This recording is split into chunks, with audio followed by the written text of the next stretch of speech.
Assalamualaikum warahmatullahi wabarakatuh. Alhamdulillah, hari ini Ustazah senang sekali bisa menyapa teman-teman di rumah. Bagaimana kabarnya teman-teman di rumah? Semoga selalu dalam keadaan sehat dan baik-baik saja ya. Jangan lupa teman-teman tetap melakukan aktivitas yang positif walaupun kegiatannya hanya di rumah. Tetap jaga kondisi badannya dengan berolahraga dan minum vitamin. Jangan lupa makan buah dan sayur juga. Baik, hari ini Ustazah tentunya akan membersamai teman-teman dalam pembelajaran bahasa Inggris. Sudah siap? Sebelum kita mulai, mari kita sama-sama berdoa dulu ya, agar Allah mudahkan kita semua bisa fokus dalam menerima informasi atau ilmu hari ini. Sikap berdoa. Tangannya diangkat, kepalanya ditundukkan. Doa sebelum belajar.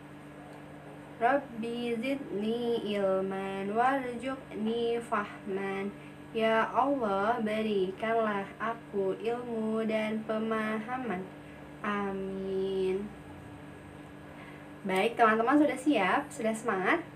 Oke, hari ini Ustazah akan mengenalkan materi tentang teks. Nah, jenis teksnya yaitu prosedur teks. Sebelum kita mulai ke materi pembelajaran bahasa Inggris kita, Ustazah mau ajak teman-teman untuk berdiskusi mengenai tema. Di 2 pekan kemarin Ustazah sudah sampaikan tema besarnya tentang globalisasi. Yang pertama, globalisasi di sekitar kita, dan yang kedua, globalisasi dan manfaatnya. Nah, tema yang sekarang, globalisasi dan cinta tanah air. Coba kita sama-sama diskusikan hubungannya globalisasi dengan cinta tanah air. Nah, dengan globalisasi, kita tentu tahu banyak informasi dari berbagai belahan dunia dan kita bisa mendapatkannya dengan cepat, bisa melalui media informasi. Sekarang, bentuk cinta kita terhadap negara kita sendiri, yaitu cinta tanah air, ada banyak sekali loh produk asli dari Indonesia yang dia mendunia juga.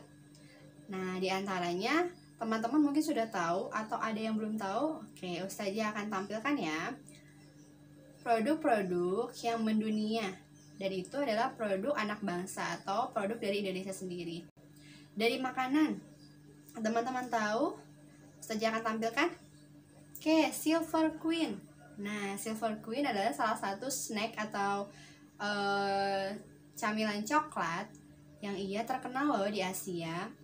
Ternyata Silver Queen ini produksi asli dari Indonesia. Lalu di bidang makanan ada lagi Hokben. Nah, Hokben ini adalah restoran Jepang, tetapi yang membuat atau yang memproduksinya itu adalah orang Indonesia sendiri. Dia terinspirasi dari makanan bekal di Jepang, sehingga terciptalah restoran Hokben. Lalu yang lainnya adalah Jeko.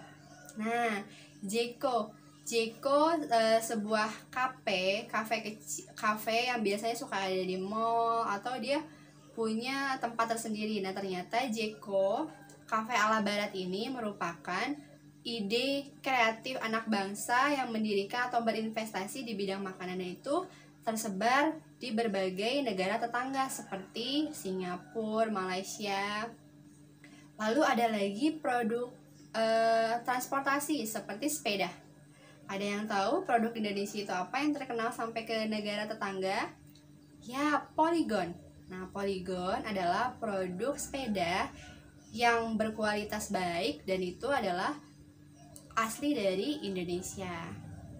Jadi teman-teman, bentuk cinta kita terhadap Indonesia atau cinta tanah air, kita bisa menggunakan atau membeli produk-produk kita sendiri. Tentunya kualitasnya tidak kalah bagus dibandingkan produk-produk luar. Kenapa kita harus membeli produk sendiri? Karena dengan kita membeli produk negara kita sendiri, tentu negara kita mempunyai pendapatan dari hasil pajak, yang nantinya pajak tersebut akan membantu masyarakat kita sendiri untuk pembangunan sarana prasarana di bidang transportasi dan lainnya. Bisa juga diperbantukan untuk menjadi modal bagi wirausahawan yang akan mau memulai usahanya. Nah, teman-teman, jadi kita tentu harus giat dalam bekerja ataupun belajar.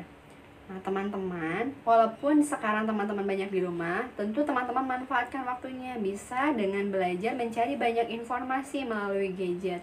Tapi jangan lupa dibatasi waktunya, tidak terlalu lama.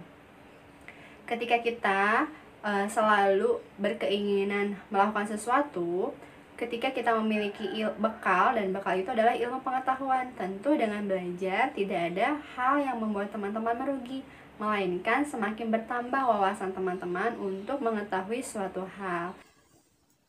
Oke, sekarang Ustazah mau ajak teman-teman mengenal jenis teks, yaitu prosedur teks. Oke, sama-sama kita ulang ya, satu kali lagi kita lancarkan. Prosedur teks. Nah, apa sih prosedur teks? Kosakata prosedur sering sekali Ustazah sampaikan ketika teman-teman di sekolah. Prosedur itu tata cara atau cara melakukan sesuatu, atau juga bisa diartikan sebagai aturan melakukan sesuatu hal. Nah, mari kita sama-sama baca pengertian apa sih prosedur teks dalam bahasa Inggris. Kayak Ustazah tampilkan ya. Baik, kita sama-sama baca pengertiannya. Yang pertama, prosedur teks adalah suatu jenis teks yang menggambarkan bagaimana sesuatu dapat dibuat atau digunakan melalui serangkaian langkah-langkah.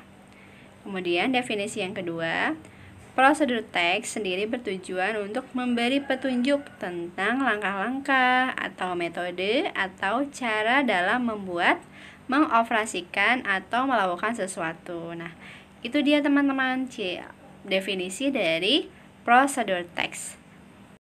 Nah, dari definisi yang tadi kita sama-sama baca, berarti manfaat dari prosedur teks adalah teks yang menjelaskan, isinya itu menjelaskan langkah-langkah atau cara melakukan sesuatu, sehingga tujuannya agar pembaca yang membaca teks tersebut bisa melakukan kegiatan atau tindakan sesuai langkah-langkah yang ada dalam teks prosedur.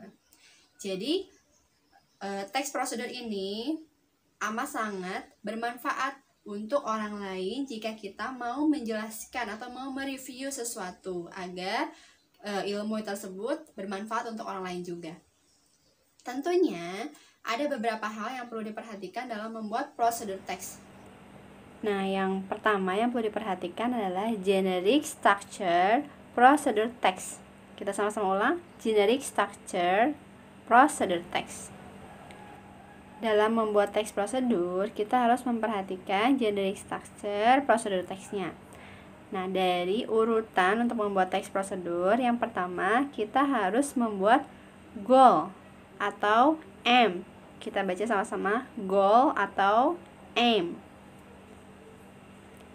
Goal di situ maknanya adalah tujuan. Jadi kita harus tuliskan dulu tujuan atau judul dari teks prosedur ini, kita akan melakukan apa.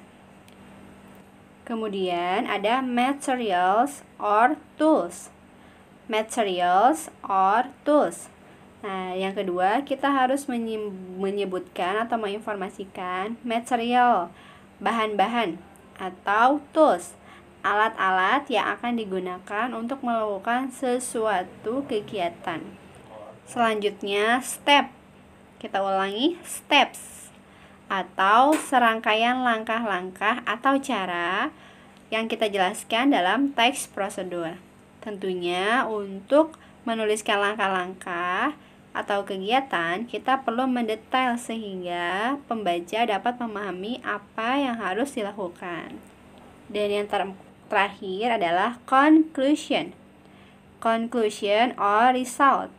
Nah, conclusion or result di situ adalah teman-teman harus menuliskan kesimpulan atau hasil akhir dari suatu teks prosedur. Nah, di sana bisa disampaikan kembali inti atau tujuan dari teks prosedur tersebut agar pembaca paham dan lebih mudah mengerti isi dari teks prosedur tersebut. Nah, dari langkah-langkah atau generic structure yang kita pelajari, Ustazah akan tampilkan contoh teks prosedur. Nah, Nah, dari contoh yang ditampilkan, coba kita analisis sesuai dengan generic structure. Yang pertama, di bagian atas ada judulnya How to Make Meatball. Nah, judul di sini di generic structure namanya goal atau aim. Jadi, judulnya menjelaskan tujuan dari isi teks, yaitu How to Make Meatball. Ada yang tahu artinya? Nah, di sini artinya bagaimana cara membuat bakso atau bola daging. Nah, di sana setelah menginformasikan tujuan atau goals, kemudian materials or tools. Di bagian ini ditulis di teks prosedurnya di ingredients. Ingredients. Nah, ingredients itu maknanya adalah bahan-bahan dan alat yang digunakan dalam membuat meatball. Nah, di sana disampaikan ada beberapa bahan dan alat yang harus digunakan. Setelah dijelaskan bahan dan alat, kemudian the steps. Nah, steps di sini generic structure yang ketiga, yaitu menjelaskan langkah-langkah atau tata cara untuk membuat sesuatu. Tadi apa ya goalsnya atau tujuan teks prosedur yang sudah kita baca? Ya, membuat bakso. Nah, di sana dijelaskan ada kosakata first, pertama-tama, second, dan selanjutnya. Dan yang terakhir adalah conclusion atau kesimpulan. Kesimpulan ini terletak di bagian akhir dari teks prosedur, ditandai dengan kosakata finally. Coba lihat di paling bawah, finally. Nah, teman-teman, itu tadi yang Ustazah jelaskan adalah generic structure dalam teks prosedur. Oke, selanjutnya dari teks prosedur tadi, jadi kita tahu bahwa ternyata teks prosedur itu sering kita baca loh, sering kita temui, biasanya dalam kemasan makanan seperti mie instan, terus dibungkus kopi, dan makanan yang lainnya yang nantinya bahan mentah akan dimasak menjadi sesuatu yang bisa dapat langsung dikonsumsi. Coba teman-teman perhatikan atau teman-teman cari di berbagai bungkus makanan. Pasti di dalamnya ada prosedur teks. Alhamdulillah, materi pembelajaran hari ini sudah Ustazah sampaikan. Ustazah harap teman-teman terus berlatih dalam berbicara bahasa Inggris di rumah agar kosakata yang Ustazah berikan kepada teman-teman bisa teman-teman aplikasikan di rumah sehingga kosakatanya terus bertambah. Belajar bahasa Inggris tentunya butuh pembiasaan dan teman-teman harus istiqomah dalam mengaplikasikan kosakata atau penggunaan kosakata ketika teman-teman berbicara di rumah menggunakan bahasa Inggris. Insya Allah nantinya ketika teman-teman istiqomah melakukannya, teman-teman akan terbiasa mengucapkan atau membaca teks informasi dalam bentuk bahasa Inggris. Baik teman-teman, hari ini Ustazah tidak akan memberikan proyek, namun Ustazah berharap teman-teman selalu berlatih dengan orang tua teman-teman di rumah, adik ataupun kakak, atau dengan teman-teman yang ada di rumah, di sekitar rumahmu. Baik, kita tutup teman-teman kegiatannya dengan hamdalah.